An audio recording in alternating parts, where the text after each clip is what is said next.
అంటే అలా కాదండి. ఇప్పుడు ఫైర్ సర్వీస్ వీక్ అంటే ఏంటంటే ముఖ్యంగా అంటే మీరు ఫైర్ అండ్ సేఫ్టీ అంటున్నారు. ఫైర్ అండ్ సేఫ్టీ కాదండి, ఇది state disaster response and fire service department అంటే ఇది గవర్నమెంట్ నిర్వహిస్తున్నటువంటి సంస్థ, గవర్నమెంట్ ప్యూర్లీ.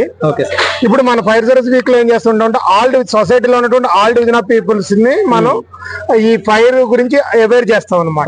అంటే ఏంటంటే ఫైర్ ప్రమాదం ఎప్పుడు కూడా మన చిన్నగానే మొదలవుతుంది. అంటే ఎంత పెద్ద ప్రయాణం అనేది ఒక అడుగుతో మొదలైనప్పుడు ఎంత పెద్ద అగ్ని ప్రమాదం అనేది చాలా చిన్న స్పార్క్ నుంచే మొదలవుతుంది.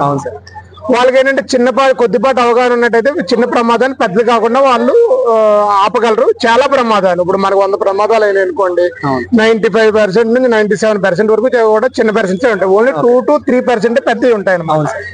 అది ఇప్పుడు ఏంటంటే మనం ఈ ఇనిషియల్ స్టేజ్ లోనే ఈ ప్రమాదాన్ని అరికట్టినట్టయితే ప్రమాదం పెద్ద కాకుండా ఉంటుంది.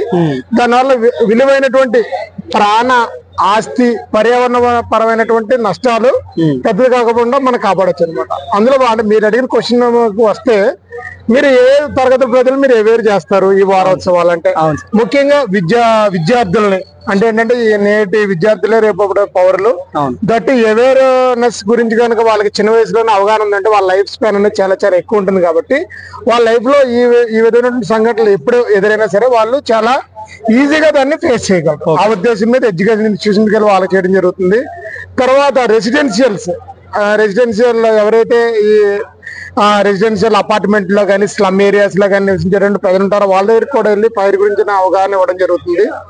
తర్వాత ముఖ్యంగా ఎవరైతే ఇండస్ట్రీస్ లో పనిచేస్తారో వాళ్ళకి కూడా ఖచ్చితంగా ఫైర్ గురించి అవగాహన ఉండాలి. కాబట్టి ఇండస్ట్రీస్కి వెళ్ళి ఒకరోజు వాళ్ళకి అవేర్నెస్ ప్రోగ్రామ్ ఇవ్వడం జరుగుతుంది.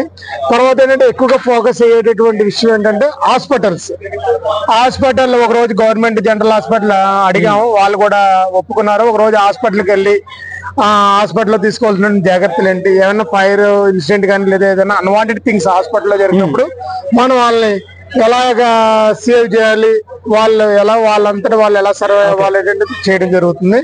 అలాగే ఏంటంటే ముఖ్యంగా ఎక్కువగా ప్రభావితం చేసేటటువంటి అంగన్వాడీ వర్కర్స్ కానీ ఆశా వర్కర్స్ కానీ లేదు ఇంకా వివిధ రకాలైనటువంటి వాలంటీర్స్ కానీ స్వచ్ఛంద సంస్థలు కానీ వీళ్ళందరినీ కూడా సమన్వయం చేసి 20వ తారీఖున మన క్లోజింగ్ సెరమనీ ప్లాన్ చేయడం జరిగింది. ఇలా ఏంటంటే సొసైటీలో ఉన్నటువంటి ఆల్ సెక్షన్ ఆఫ్ పీపుల్స్ ని మనం ఇన్వాల్వ్ చేస్తూ ఫైర్ గురించి అవగాహన పెంచడం జరుగుతుంది.